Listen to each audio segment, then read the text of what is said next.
Unless I dialed the wrong number, but your brother. All right, go ahead and call this meeting to order. First item is a roll call. Alderman Arnold. Here. Alderman Bass. Here. Alderman Cleaver. Here. Alderman Knox. Here. Alderman Mills. Here. Alderman Skinner. Here. There's a quorum. Next up, the invocation led by Pastor Wayne Geiger of First Baptist Church, followed by Pledge of Allegiance from Alderman Knox.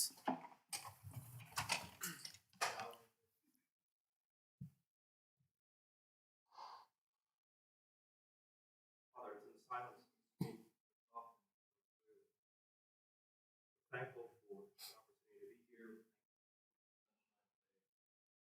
fact that this world is in your care. Thankful that you promised us that it will fall to the ground without knowing about it. Thankful that the world is feels that kind of desire to control. You're still on the throne. We're thankful for God. Pray for your blessings on our time together, for wisdom and guidance of your spirit. And all that's said, we pray in thy name. Amen. I pledge allegiance to the flag of the United States of America and to the republic for which it stands, one nation, under God, indivisible, with liberty and justice for all.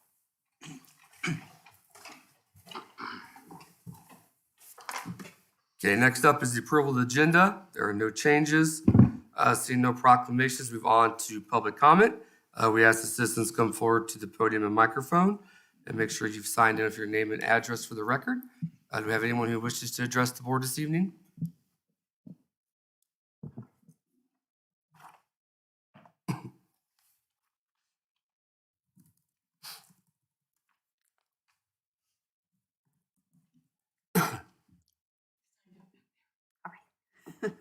My name is Jan Brill. I live at 1035 Ephraim.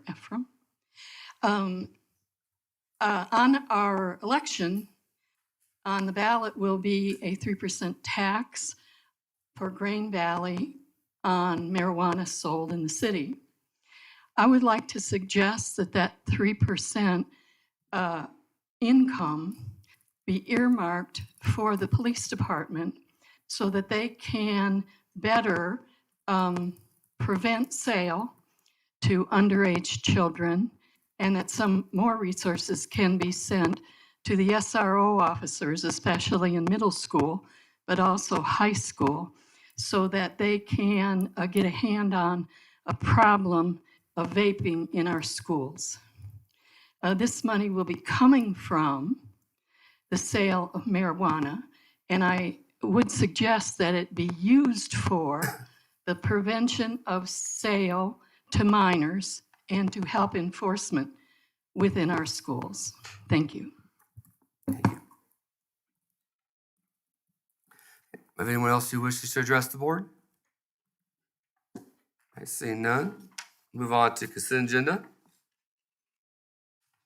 Mayor, I move that we approve the consent agenda. Okay, motion from Alderman Skinner to approve the consent agenda. Do I have a second? Second. Second, Alderman Mills. Any discussion?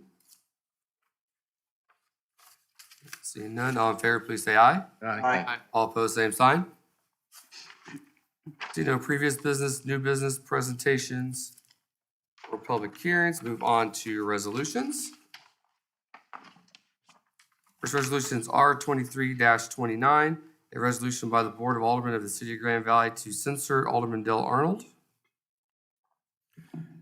Mayor, I move that we approve resolution number R23-29. Right. I have a motion from Alderman Cleaver to approve resolution R23-29. Do I have a second? Second. Second, Alderman Knox. Any discussion? Have comments to be made? At the March 13th meeting, I was asked several questions about a phone call I made and a Facebook post by Chuck Johnson. After seeing on CaseNet on February 14th that the court had denied the city's petition for change of the ward boundaries and updates to the voting rolls, I called both the city manager and assistant city manager with questions about the ruling. An email referencing the case by the attorneys in the office of Lauber's firm was sent to the city manager on February 15th and forwarded to the alderman on the 16th. It was my understanding this was done based on the court's ruling.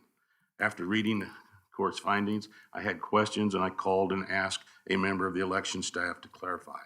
I made the call on the 16th of February. After hearing questions as to if my call was in error, I contacted James Bauer, Jr., attorney at law, and asked his advice and talked to him in detail about the situation. He advised that nothing I had done was improper, including no violation of the city's elected officials' guidelines, in his opinion after review of the guidelines. The interference of an agent of the city's referred to doesn't apply. Even if it did, nothing about my phone call would affect or interfere with any further action if the city chose to appeal the ruling. I disclosed nothing and asked and received information as clearly seen in the recent Green Valley News article on March 16th. Information anyone could and have received. I was asked why I did not contact staff or the attorney with my questions and the questions I had been asked and gone unanswered. So I sought answers elsewhere. I was taken back as questions continued on March 13th about a post that some felt that I had disclosed executive session information. I had no knowledge of the post or its contents. Knowing the board's history with Mr. Johnson, it was if it was as said, there was little I could say to deter the opinion or actions of the board. So I didn't say much that night. An answer that evening I did give was I had no recollection of divulging anything about the vote, and that Mr. Johnson's comments must have been speculation. I have since found and read the post on or about March 9th that Mr. Johnson was in a Facebook conversation when asked if he, Mr. Johnson, knew who voted for and against the issue. Mr. Johnson's reply, not sure. The majority, I believe Dale was the only one against it. This is clearly speculation on Mr. Johnson's part, as to any vote would require a majority. As to my stance, it could have been referring to my no vote on the ward boundary ordinance taken months earlier. The post did not mention anyone's vote, number, and how I specifically voted, as misstated at the March 13th meeting. There were several inaccurate comments about the post as well. This action is based on speculation, assumptions, reading more into the comment than what it meant. This action, if taken, will be done without any just cause or factual status. It will clearly be an action taken on feelings, assumptions, opinions, and what if. That's all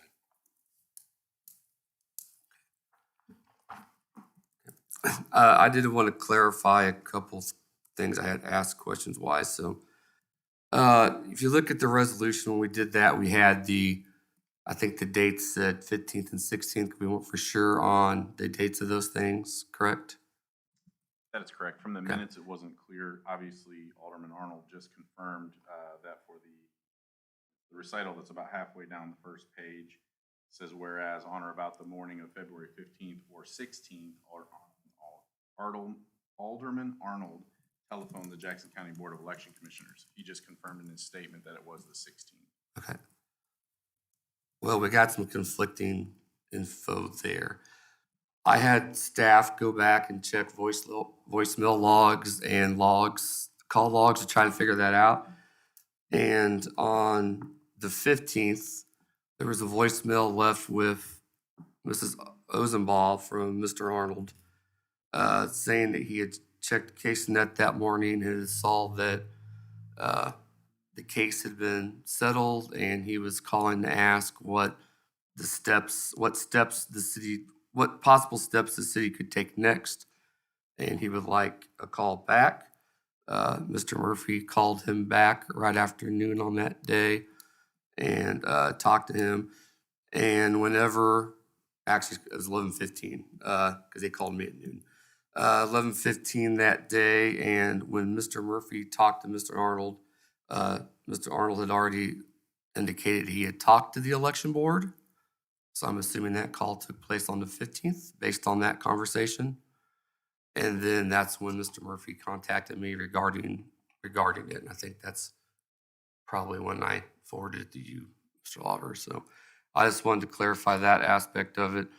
And also I'd had one of the aldermen ask me about cost of impeachment. So I reached out to Mr. Lauber because his firm has done a few of these to get an average cost, and the cost that he gave me back was we were looking at $50,000 to $75,000.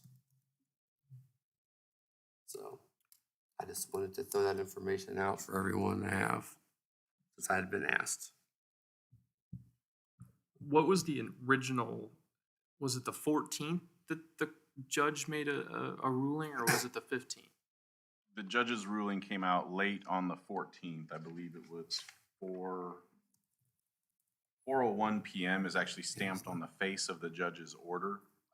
I recall that evening I was heading to a different Board of Aldermen meeting, and I called Mr. Murphy from my car to just let him know the result, but we had just learned it just before I left for that evening.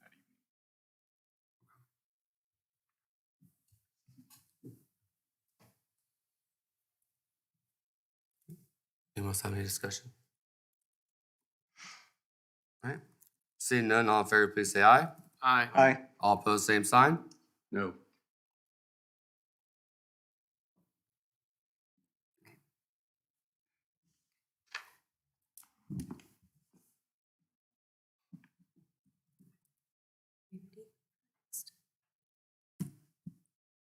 Okay, next up, the ordinances. This would be the second reading of Bill B23-06. This is an ordinance approving a petition to establish, hold on a second. I apologize. This is an ordinance to amend the future land use map in the 2014 comprehensive plan. Mayor, I move that we accept the second reading of bill number B 23-09 and approve it as ordinance number 2415. I have a motion by Alderman Bass to approve Bill B 23-09 for its second reading and make an ordinance 2415. Do I have a second? Second. Second, Alderman Skinner. Any discussion? Seeing none, all in favor, please say aye. Aye. Roll All call. opposed, same sign. Roll call. So we have Alderman Arnold, Yes. Alderman Bass, Yes. Alderman Cleaver, Yes. Alderman Knox, Yes. Alderman Mills, Yes. Alderman Skinner. Yes.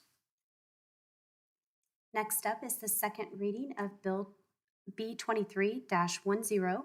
This is an ordinance changing the zoning on approximately 4.83 acres from District R1, Single Family Residential District, to R1P, Single Family Residential District, Planned Overlay District, and change the zoning on approximately 11.44 acres from District R1, Single Family Residential District, to District M1P, Light Industrial Planned Overlay District, and approval of preliminary development plan for Creekside Village 4th Plat.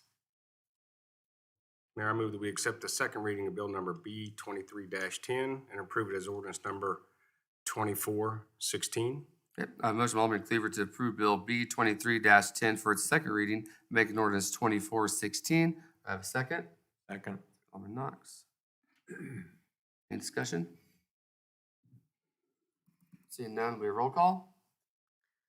Alderman Bass, Yes. Alderman Cleaver, Yes. Alderman Arnold, Yes. Alderman Mills, Yes. Alderman Skinner, Yes. and Alderman Knox. Yes. That's it for ordinances. Next up, city attorney's reports.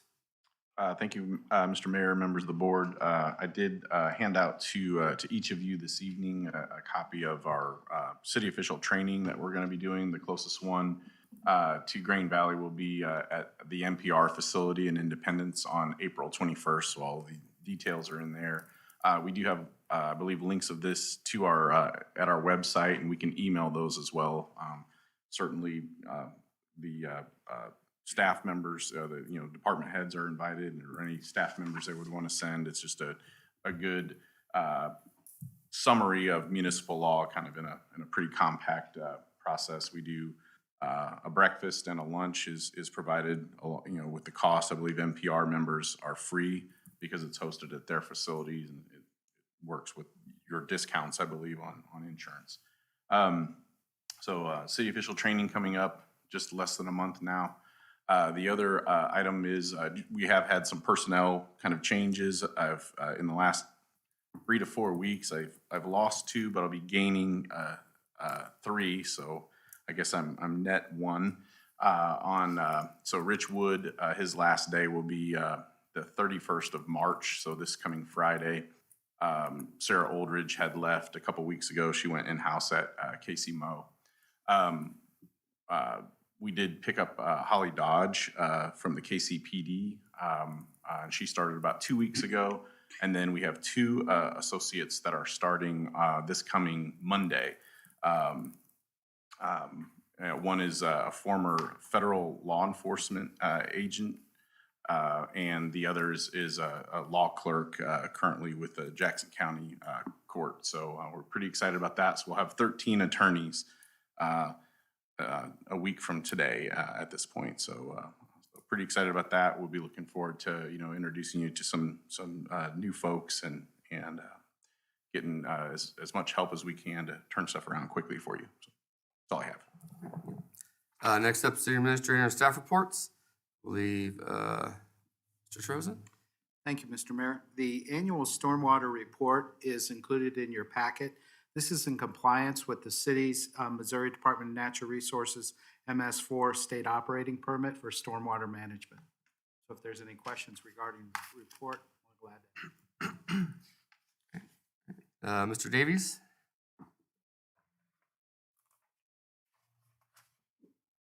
Mayor and board, with spring in full swing and grass is turning green on us, this is one point in time in the year when the Parks and Recreation Department starts hitting our busy season. One of the more popular programs every year that we provide to the youth is our youth baseball and softball spring program.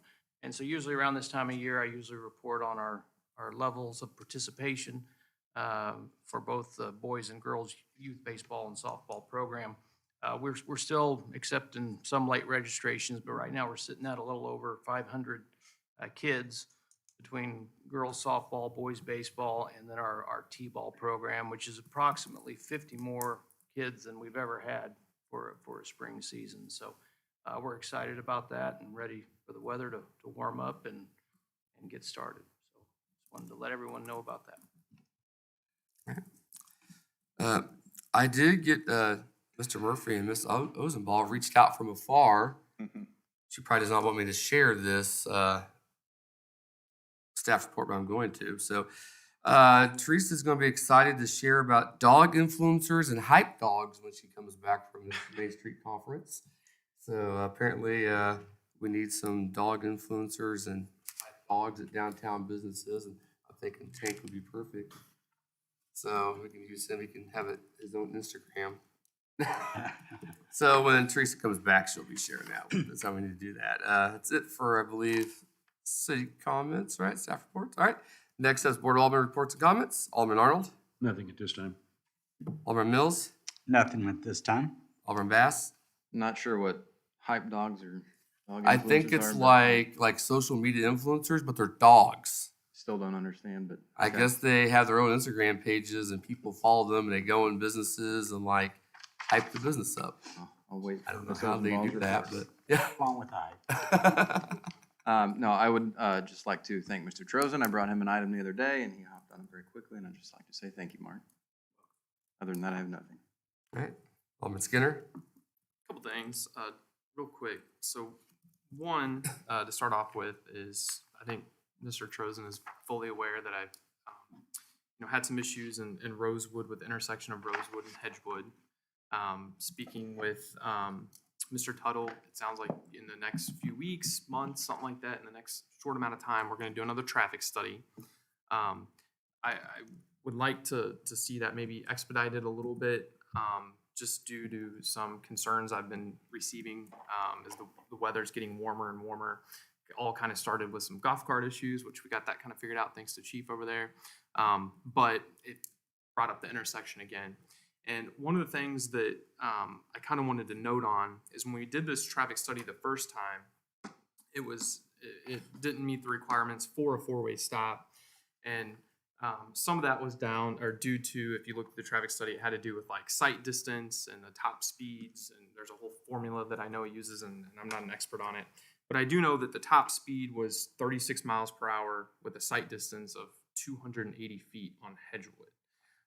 And I did a little digging, and I found back in 2020 the intersection of Woodbury and Pecan, which is a very similar issue where the neighborhood ended at Woodbury and Pecan. So there was not a need at the time for a four-way intersection because traffic couldn't continue on Woodbury. And the exact same scenario at Rosewood and Hedgewood is the neighborhood ended and traffic couldn't keep going on. So, I'm sure there was no need for a four-way stop because you didn't have that possibility for traffic going on through the intersection there. But in September of 2020, that traffic study, it actually passed. The speed there was, the line of sight was 300 feet and the top speed was 45. So, there is more speed there. And I've reached out for a little bit of information on what is 36 miles per hour in the line of sight that's needed. And so my concern is that we passed this pretty similar intersection, 2 years ago, pretty similar intersection. We just did this study, it was August 10th of 2022, and it failed. And so my plan here, I don't want to overstep the city. I want you guys to be able to do another study. But the next step would be, I'm going to make a motion and bring this up to everybody here to take a look at. It's a serious issue. I think that, I understand that there's rules in place and everything, but this is dangerous, and I think we're opening ourselves up to a potential issue of somebody getting hurt, especially with kids walking back from the pool when the warmer months start. And so I think that, give the city a chance to do another study and see where that goes, and then we'll most likely make a motion for an ordinance on that. So I'll keep communicating that. The other thing is in regarding to the school shooting that happened today in Nashville. 6 individuals were killed. 3 were under the age of 10 years old. The other 3 were teachers. I think there was a janitor that was possibly killed. I've harped on this before. I think that we are severely lacking on school resource officers in the city. I think that the biggest thing the city has going for it is our schools. People come to Green Valley. I moved back to Green Valley after graduating from Green Valley and being away for some time. I moved back here because I want to raise my 18-month-old kid in our schools.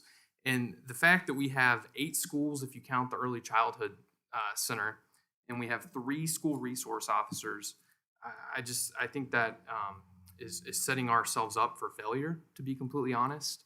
I asked the previous chief, and I'm going to ask this chief, do you think that 3 school resource officers for this school district is adequate? Well, the day and age we live in, I think it would be optimum to have an officer in every school. Financial barriers, I had a discussion today for about 45 minutes on this topic, so I'd be happy to share that with you later. Absolutely. No, I appreciate it. And I think that from the board's point of view, we're in charge of the city's budget and the purse strings, and I'm sure we can figure something out with the school. I've had feedback from the school back when the Valde shooting happened, and they believed that they had adequate resources for school resource officers. They felt that 3 was fine. And I think that if I would have asked you that question, you said, yep, 3's fine, I think we would have some serious concerns here. I knew your answer already. Obviously, we'd want to be, to have a cop at every single school. And I think that we need to come up with a plan, even if it's something we're just reaching to the moon and it's not possible. But I think we have to come up with some way that we can work towards a goal of having a police officer or some sort of security or something that is a deterrent. Because one of the quotes today from the Nashville police chief was, they've already looked at one of the manifestos from the shooter today. And in it, the school that the shooting took place was chosen over another school was because the other school they were going to pick had too much security. And so they went from a Nashville public school that had school resource officers and went to this private school because it didn't have security. And so when I drive by our elementary schools and I don't see a cop car out front, and that's not saying they're not in there, and that's not saying they're not doing their job, they're just in another school. There's only 3 of them. We have 8 schools to protect. And so I would like to task the city and the chief, and the schools obviously don't report to us, but the other thing that always stands out to me when we have these shootings is I've never once after a shooting saw somebody from the school district up on the microphone talking. It's you. You're the one up there talking. And so we as the school, approve the budget for the police officers, and we share the budget with the schools. But when stuff hits the fan, it's us up here who have to deal with it. It's going to be everything's going to be looking at us. So I think that we need to take the first steps and getting at least the ball moving in the right direction. That's all I have. Thank you. Alderman Knox? I agree. A couple of things. Congratulations, Green Valley, on our groundbreaking for the new police station. A great day and moving things forward. And with that, I would like to see us lay the infrastructure. This is kind of for Shannon and Mark. But lay the infrastructure and look at getting lights around Butterfly Trail. If we do it now, we don't have to try to do it later and come back and tear up parking lots or sidewalks, or if we went ahead and at least laid the cable or the conduit out to the trail. But I'd really like to see us get that Butterfly Trail lit up. I think that's something the parks and the city need to work on. Alderman Cleaver? No, nothing tonight. Next up is mayor's report. I don't have anything additional to report. I do not believe we have a need for an executive session unless someone has something. All right, that being said then, if no one has anything else for regular session, we will adjourn.